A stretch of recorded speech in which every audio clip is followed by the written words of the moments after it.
Die Luftfahrtwelt blickt gebannt auf einen Vorfall, der Boeings Ruf erneut auf eine harte Probe stellt. Den Air India Flug 171. Was sich am 17. Mai 2024 ereignete, könnte weitreichende Konsequenzen für den Flugzeughersteller haben. Es geht um einen doppelten Triebwerksausfall, der sich kurz nach dem Start ereignete.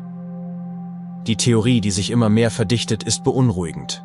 Ein Softwarefehler könnte die Ursache für dieses kritische Ereignis gewesen sein. Insbesondere stehen hierbei Systeme wie FADEC, die digitale Triebwerkssteuerung, und möglicherweise TCMA, die Schubkontroll-Fehlfunktionsanpassung, im Fokus der Ermittlungen. Diese Vermutung ist nicht neu, doch sie erhält nun eine bemerkenswerte Bestätigung. Mary Schiavo, die ehemalige Generalinspekteurin des US-Verkehrsministeriums, hat diese Theorie öffentlich untermauert. Ihre Expertise verleiht der Annahme eines Software-Glitchs erhebliches Gewicht. Die anfängliche Hypothese war alarmierend. Ein Softwarefehler könnte die automatische Schließung der Kraftstoffabsperrventile ausgelöst haben. Dies hätte zur Folge, dass die Triebwerke nicht mehr mit Treibstoff versorgt werden und ausfallen. Der Mechanismus dahinter ist komplex, aber potenziell verheerend. Fehlerhafte Dateneingaben, zum Beispiel durch fehlerhafte Sensoren, beispielsweise inkorrekte Höhenmessungen, könnten dazu führen, dass softwaregesteuerte Systeme den Schub reduzieren oder die Triebwerke drosseln. Solche Fehlinterpretationen können fatale Kettenreaktionen auslösen. Moderne Flugzeuge wie die Boeing 787 sind in hohem Maße auf komplexe Software angewiesen. Systeme wie FADEC übernehmen die präzise Regelung der Triebwerke. Eine Fehlfunktion in dieser digitalen Steuerung kann die Kontrolle über das Flugzeug massiv beeinträchtigen. Mary Schiavo bestätigt, dass die Kombination von TCMA und FADEC tatsächlich solche Vorfälle verursachen könnte. Ihre Aussage ist ein klares Warnsignal, das nicht ignoriert werden darf.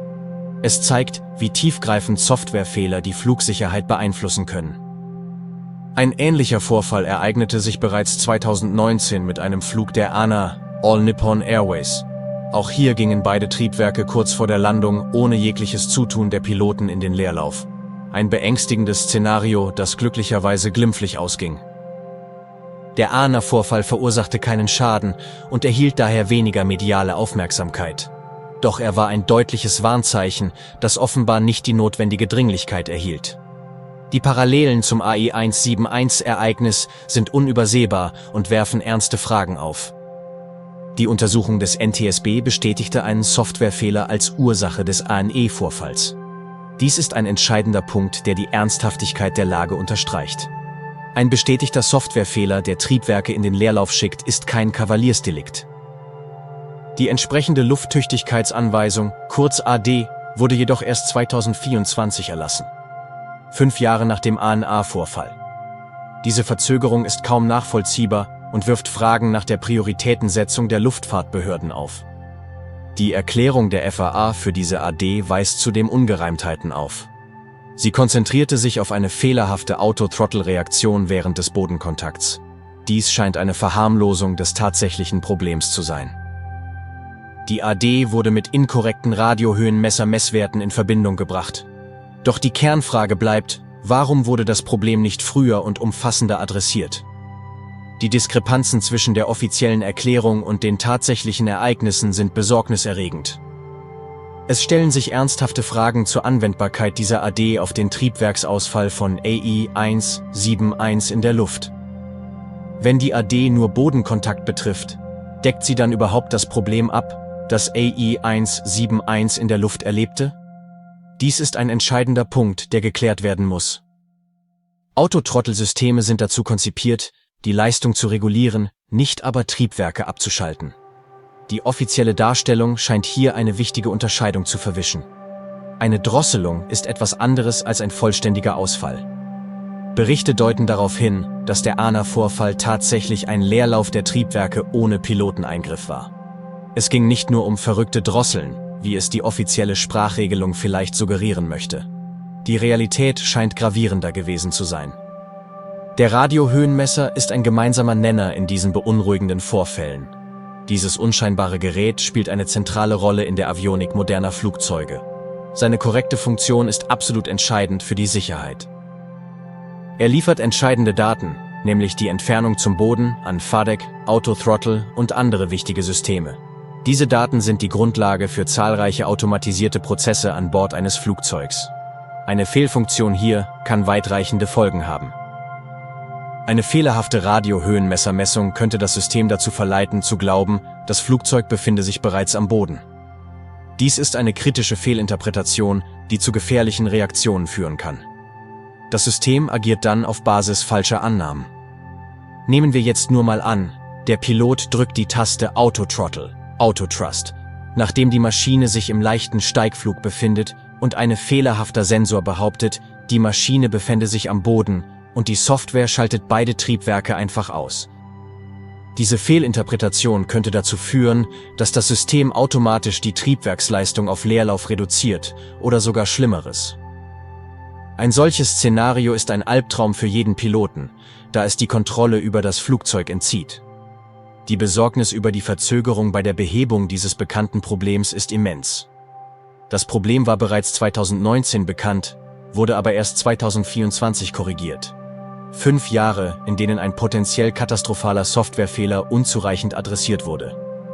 Die potenziellen katastrophalen Folgen, wenn ein solcher Fehler unmittelbar nach dem Start auftritt, sind kaum vorstellbar. Genau dies könnte bei AI 171 der Fall gewesen sein.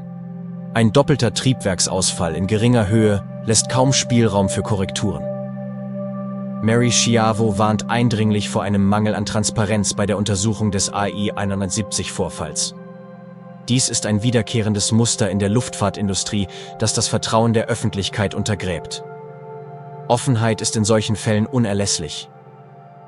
Es gibt widersprüchliche Berichte bezüglich der Handhabung der Blackbox. Wo wurde sie gelagert? Wer hatte Zugang zu den Daten? Die anfängliche Datenextraktion ist entscheidend für eine unvoreingenommene Untersuchung. Jede Unklarheit hier ist problematisch. Schiavo äußert zudem Bedenken hinsichtlich einer potenziellen nicht-neutralen Beteiligung von Boeing an der Untersuchung. Der Hersteller sollte nicht gleichzeitig Ermittler und potenzieller Angeklagter sein.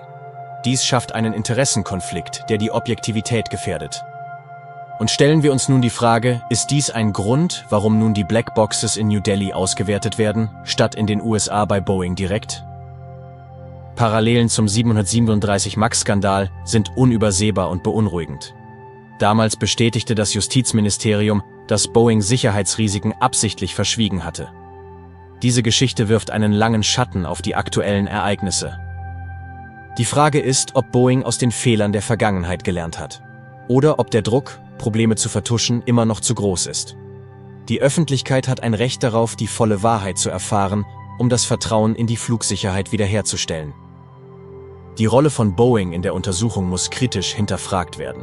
Eine unabhängige und transparente Aufklärung ist unerlässlich, um die Ursachen des AI-171-Vorfalls zweifelsfrei zu klären und zukünftige Katastrophen zu verhindern. Die Boeing 787 ist in einem beispiellosen Maße auf Software angewiesen. Selbst für scheinbar einfache Aufgaben wie den Austausch eines Lichtballasts ist ein Software-Update erforderlich. Dies zeigt die tiefe Integration der Software in alle Flugzeugsysteme. Das Risiko liegt in der inkorrekten Interpretation der Systemlogik aufgrund fehlerhafter Sensorwerte. Wenn die Software auf falschen Annahmen basiert, können die daraus resultierenden Aktionen des Flugzeugs unvorhersehbar und gefährlich werden. Das potenzielle Ergebnis sind fatale automatisierte Reaktionen. Wenn ein Flugzeug autonom Entscheidungen trifft, die auf fehlerhaften Daten basieren, kann dies zu einem Kontrollverlust führen, der für die Besatzung kaum noch zu beherrschen ist. Die Komplexität der Software macht es zudem schwierig, Fehler zu identifizieren und zu beheben. Ein kleiner Fehler in einem riesigen Code kann weitreichende und unvorhergesehene Auswirkungen haben. Dies ist eine tickende Zeitbombe in modernen Flugzeugen.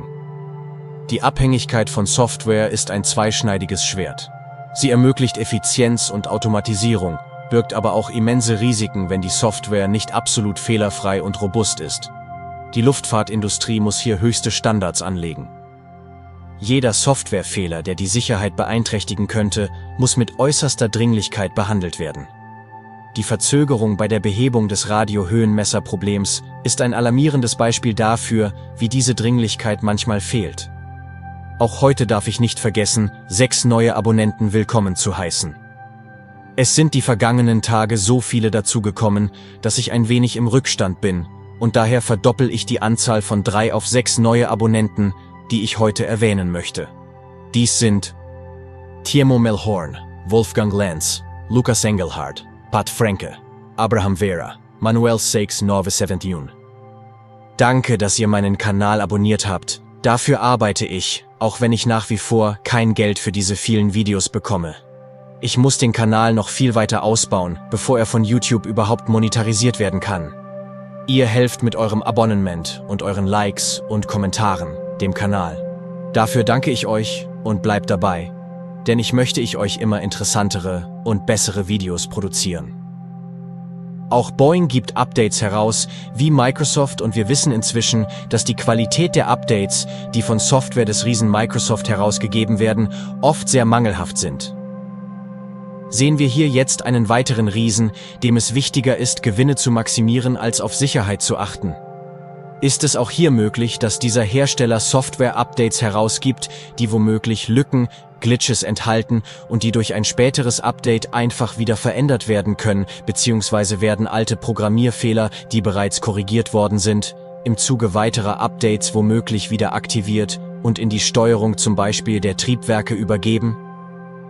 Führen diese Fehler dann womöglich zu Abstürzen von mehreren hundert Menschen und ohne dass der Mensch darüber hinweg steuern kann, weil sich ein Hersteller einbildet, besser zu sein als seine Piloten? Ein abschließender Bericht oder eine definitive Ursache für den AI-171-Vorfall liegen noch nicht vor. Doch die sich abzeichnenden Muster deuten auf ein systemisches Problem hin. Die Parallelen zu früheren Vorfällen sind zu offensichtlich, um sie zu ignorieren. Die Bestätigung eines Software-Glitchs als Ursache wäre verheerend für Boeing. Es würde nicht nur den Ruf des Unternehmens weiter beschädigen, sondern auch ernsthafte Fragen zur Sicherheit seiner modernen Flugzeuge aufwerfen. Die Luftfahrtgemeinschaft und die Öffentlichkeit fordern Transparenz und eine lückenlose Aufklärung. Nur so kann das Vertrauen in die Sicherheit des Fliegens wiederhergestellt werden. Die Wahrheit muss ans Licht kommen, egal wie unbequem sie sein mag.